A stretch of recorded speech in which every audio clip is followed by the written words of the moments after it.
Today we celebrate the Feast of the Immaculate Conception, and so I would like to dedicate my reflection to Our Lady. Although in Mass we read from St. Luke's Gospel the account of the Annunciation, I'd like to talk about the next big event in Mary's life, the Visitation. I think this is a beautiful example of reciprocity and mutuality in an intergenerational relationship. When I was younger, I used to think of the Visitation primarily from Mary's point of view, in terms of her bringing Christ to her elderly relative and going in haste to render service to her.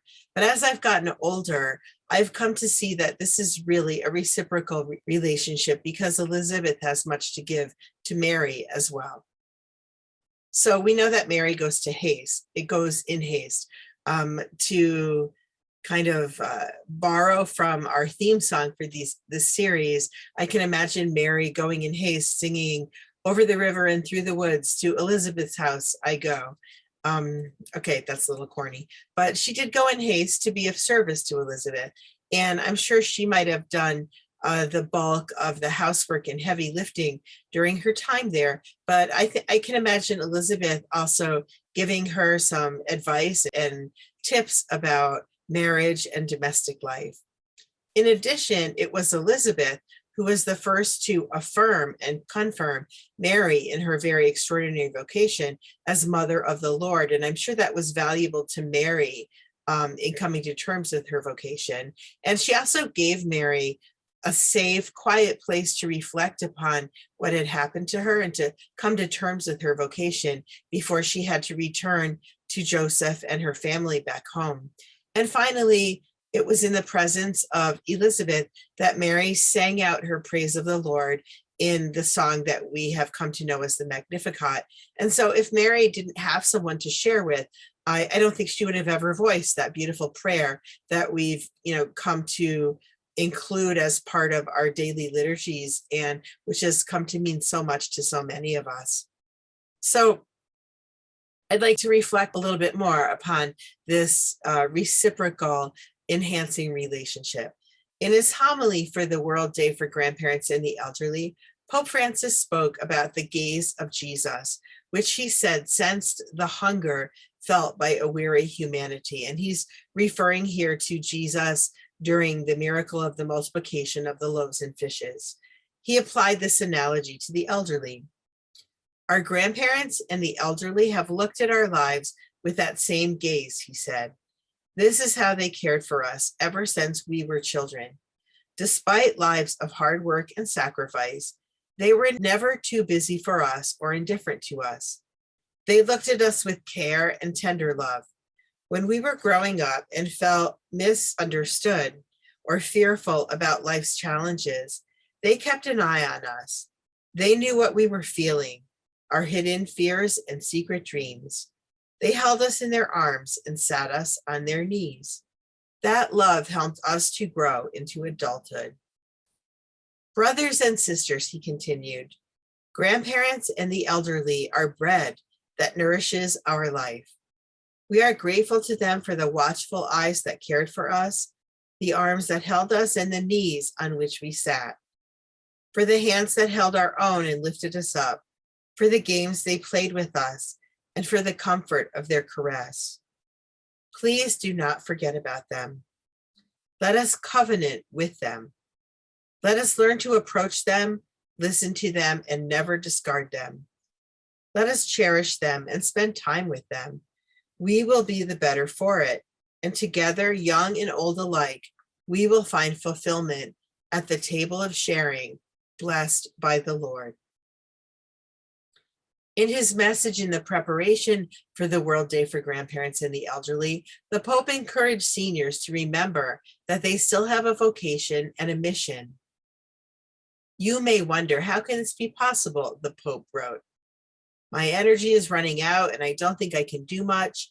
How can I broaden my vision when I can't even leave the residence where I live? Isn't my solitude already sufficiently a heavy burden?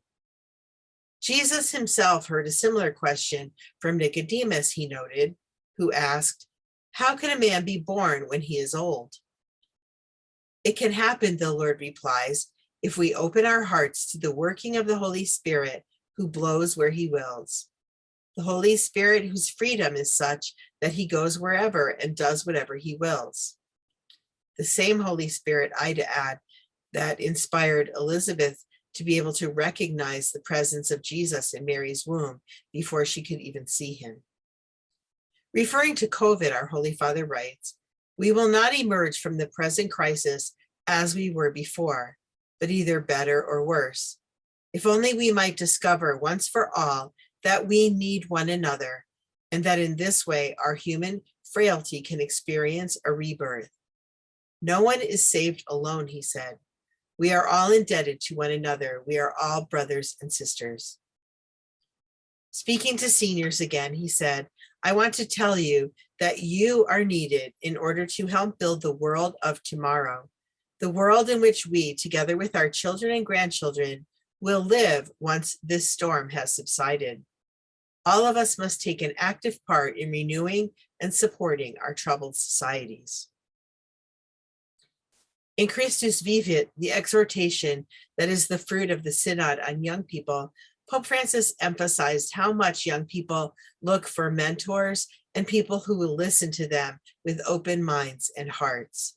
He wrote, "Those of us who are no longer young need to find ways of keeping close to the voices and concerns of young people. Drawing together creates the conditions for the Church to become a place of dialogue and a witness to life-giving fraternity. We need to make room for the voices of young people to be heard. Listening makes possible an exchange of gifts in the context of empathy. At the same time, it sets the conditions for a preaching of the gospel that can touch the heart decisively and fruitfully." There's a painting of the Visitation that has really shaped my outlook.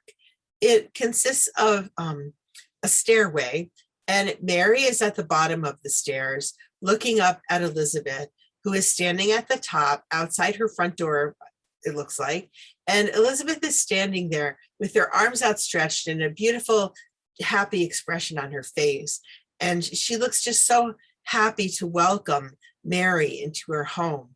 And that image really influenced me in realizing that those of us who are a little bit older, or maybe a lot older, how important it is that we welcome young people into our homes and into our hearts with open arms. There's also a story that I like to read during the Christmas season that speaks of this reciprocity and this mutual exchange in our relationships. It's a book-length poem entitled "A Cup of Christmas Tea." It's too long for me to read to you here, but I'll put a link to it on our website with this video. And it's the story of a young man who's expected to go and visit his elderly aunt who has suffered a stroke. And he really looks upon it as an onerous duty during the Christmas season at a time when he has so many other things to do. But he goes to visit his aunt, and he finds that despite her disability, she's still very much the same, just as interested in him as she's ever been, just as open-minded. She has the same cookies she's always baked, the same decorations, and he's really uplifted by his time with his elderly relative and realizes how enriching it is. So I encourage you to watch the video of this poem and to share it with young people or to share it with other members of your family. So I'll just close with encouraging all of us who are a little bit older or a lot older to think about how during this Christmas season we can open our hearts and minds to the young people in our lives and give them a hearty welcome and enable them to share their hopes and dreams with us, and then in turn to share our wisdom and our love with them.